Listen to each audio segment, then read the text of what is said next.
Rádio Piauí.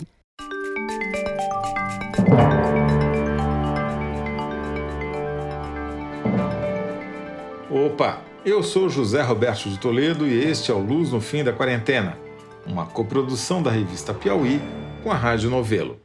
Como você sabe, infectamos o canal do Foro de Teresina para discutir pesquisas científicas que ajudam a atravessar o túnel da pandemia. Hoje, nosso cientista residente, o biólogo Fernando Reinach, faz uma conta simples, mas preocupante, sobre o ritmo da epidemia de SARS-CoV-2, principalmente em São Paulo. Se 5% dos moradores da cidade já estiverem contaminados pelo vírus, como uma pesquisa recente mostrou, significa que a margem de erro das políticas de contenção está muito reduzida. Qualquer passo em falso, a partir de agora, pode custar milhares de vidas. Um erro das autoridades, ou mesmo o descuido da população, daqui para frente tem um custo muito maior do que teve até agora. Preste atenção na conta. Fernando Reinach. Hoje a gente vai tirar o nosso ouvinte para fazer conta, é isso? Nós vamos tentar calcular qual é a porcentagem da bendita imunidade do rebanho em São Paulo. A gente vai ter que fazer duas contas. A pessoa não pode ter faltado a aula de fração na escola, nem a aula de progressão geométrica. Espera aí, vamos trocar o entrevistador por aqui. Não, brincadeira, vamos lá. Fração é um número dividido por outro, certo? E progressão geométrica é um número multiplicado por uma constante que se repete ao longo do tempo. É um número que você multiplica por um número, daí você pega o resultado, multiplica por esse número de novo e multiplica por esse número de novo.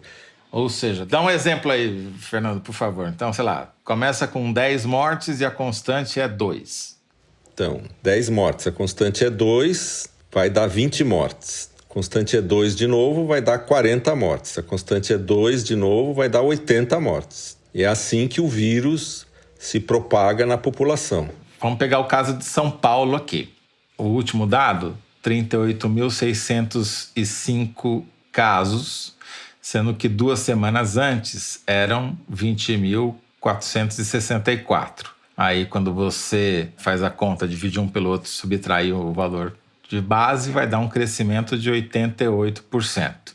Então, a taxa de multiplicação é 1,88. Então, pega o número, multiplica por 1,88. Pega o novo número, multiplica por 1,88. E isso significaria, então, que se no dia 17 de maio havia 38.605 casos, 2 semanas depois, tudo mantido como está, a gente teria 72.577 casos no dia 31 de maio, 136.446 no dia 14 de junho, 256... Aí vem o susto, né? Aí vem 256.518 no dia... Só que isso daqui é o dado oficial, né?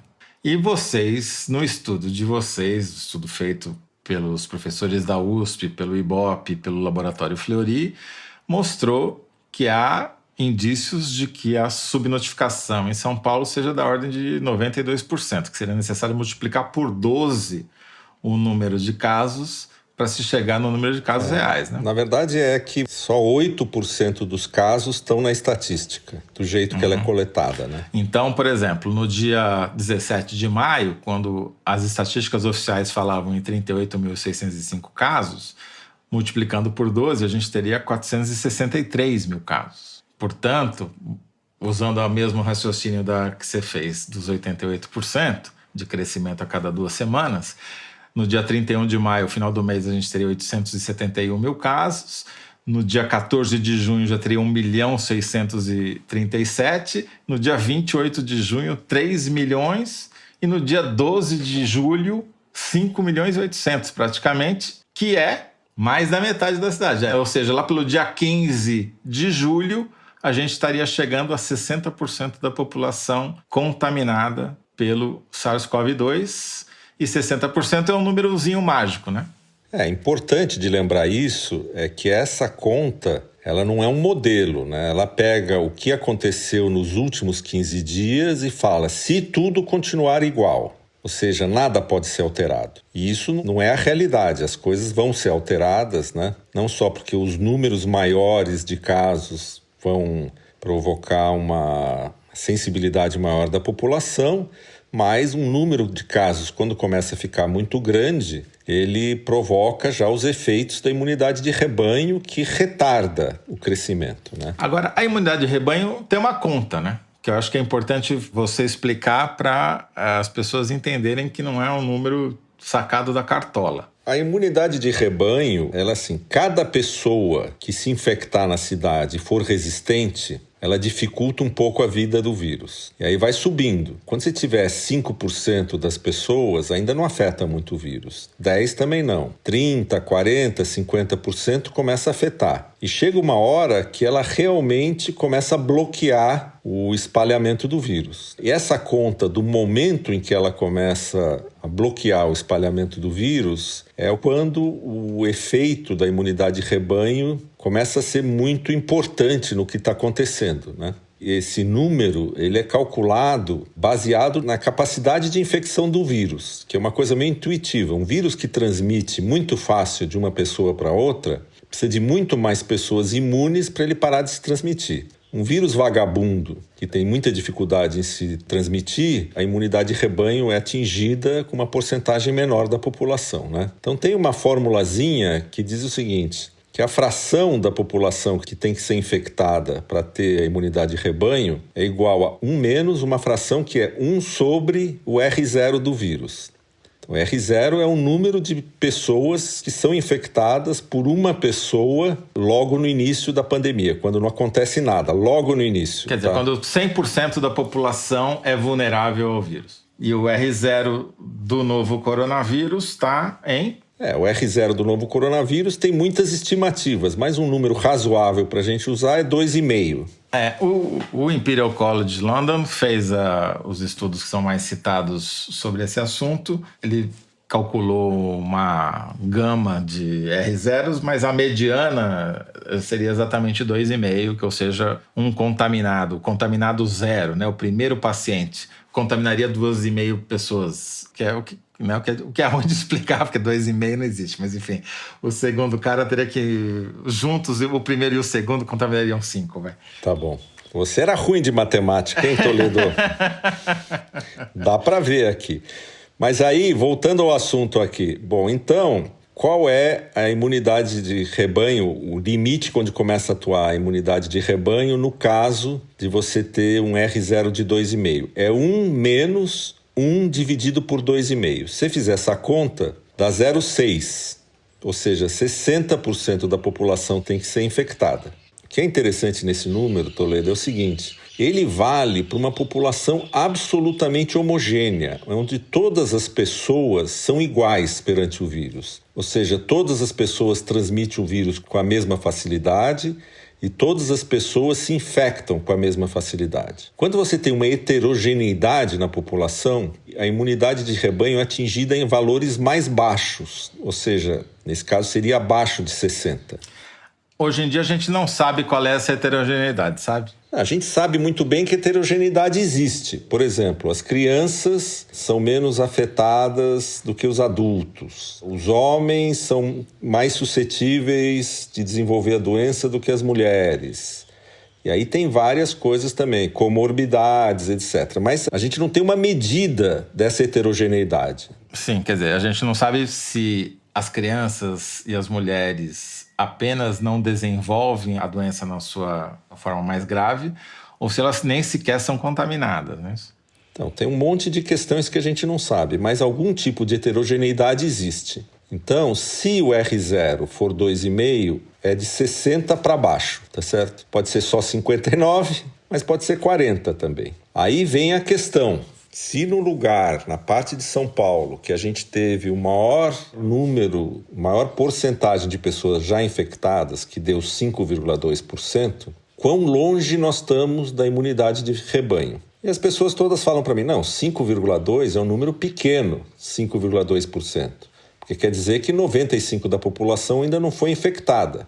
Mas isso não é exatamente verdade, porque como você está tendo nas últimas semanas um crescimento numa taxa de 1,88, esse 5,2, daqui 2 semanas é 5,2 multiplicada por 1,88. Daí você pega esse resultado, multiplica por 1,88 de novo, e se tudo continuar igual, o que provavelmente não é verdade, você estaria a 2 meses da imunidade de rebanho. Provavelmente isso não vai ocorrer, porque se isso ocorrer, o número de mortes sobe absurdamente e as pessoas vão cair na real e ficar em casa. Então, 5,2 não é um número pequeno. Então, a gente é muito enganado quando a gente pensa nesses números e a gente não entende que o fenômeno segue um crescimento geométrico. Vamos deixar claro aqui que a gente não está prevendo que isso vai acontecer, porque ninguém tem bola de cristal. Mas, se nada mudasse, que é uma coisa muito improvável, os 5,2% que o grupo de pesquisadores que o Fernando ajudou a coordenar, mais a USP e o IBOP, fizeram em 6 distritos da cidade de São Paulo, encontraram 5,2% da população infectada, esses 5,2%, 2 semanas depois, seriam 10%, mais 2 semanas 18%, mais 2 semanas 35%, mais 2 semanas 65%, portanto, já teria atingido a imunidade de rebanho, ou seja, lá pelo dia 12 de julho.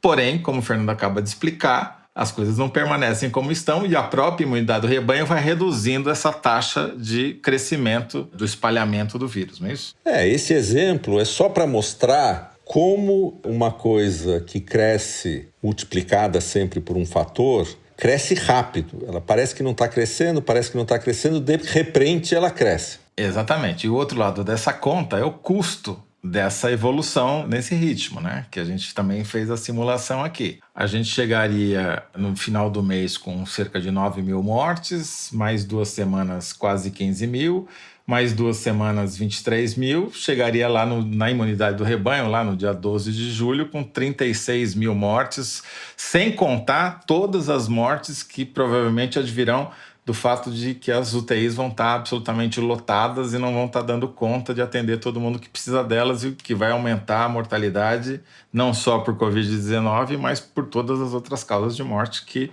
precisariam de UTI e não tem. Exatamente. Então esse é um exercício onde você usa só os dados das últimas 2 semanas para fazer uma continha de padeiro. O pessoal que faz modelagem epidemiológica, eles tentam fazer essa conta de maneira mais sofisticada para ter uma previsão mais realista do que vai acontecer. Agora, a conclusão disso, pelo menos a minha, não sei, queria saber a sua, é que o custo de se deixar largar do jeito que está, no ritmo que está, sem fazer nenhuma intervenção nova para diminuir o ritmo de progressão da doença, é um custo humano inaceitável. Exatamente por isso que todos os países acabam fazendo lockdown, fazendo alguma medida muito restritiva para não deixar essa coisa sair de controle. O problema que a gente está tendo aqui no Brasil é que está tendo uma certa resistência da população e uma dificuldade dos governos de impor essas medidas. Só para o nosso ouvinte saber, se essa progressão do número de mortes continuar por mais 2 meses, São Paulo vai chegar em meados de julho com uma taxa de mortalidade só por Covid-19 de mais de 330 casos por 100 mil habitantes. Para vocês terem uma ideia, o distrito recordista do número de assassinatos no auge da epidemia de violência na cidade no final dos anos 90 e começo dos anos 2000 tinha uma taxa de 100 mortes por 100 mil habitantes, ou seja, mais de 3 vezes o que foi o Jardim Ângela no final dos anos 90 em termos de assassinato.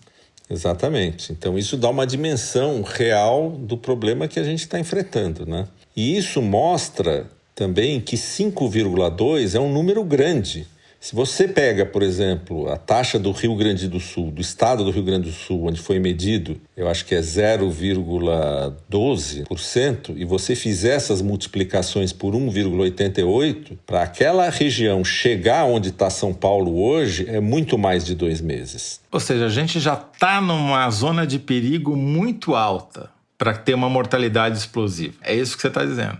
É isso, é. Eu tive a reação, depois que a gente divulgou o estudo e tal, todo mundo falava, puxa, mas ainda falta 95% das pessoas para serem infectadas, para todo mundo ser infectado. Então está no começo. Não é verdade. Quando você chega em 5, você já está no fim. Está mais próximo do fim do que do começo. Você já cumpriu um período onde você tinha mais chances de controlar o avanço do que hoje. Hoje a tua margem de manobra, a tua margem de erro é minúscula, né? Qualquer erro é fatal. Espero que os nossos governantes estejam te ouvindo, Fernando Rainer. Vamos ver, né? Muito obrigado. Tá bom, um abraço. Tchau, tchau. Este foi Fernando Rainer, professor titular de Bioquímica da Universidade de São Paulo e cientista residente aqui do nosso podcast. O Luz no Fim da Quarentena é uma coprodução da revista Piauí com a Rádio Novelo. A coordenação e edição são da Paula Scarpim, da Evelyn Argenta e do Vitor Hugo Brandalize. A identidade sonora é da Mari Romano. Quem finaliza o programa é o João Jabassi e a coordenação digital é da Kelly Moraes. Yasmin Santos e Emily Almeida fazem a distribuição nos tocadores e nas redes sociais. A identidade visual é da Paula Cardoso e o Motion Graphics é da Renata Buono. Eu sou José Roberto de Toledo. Até o próximo episódio. Tchau!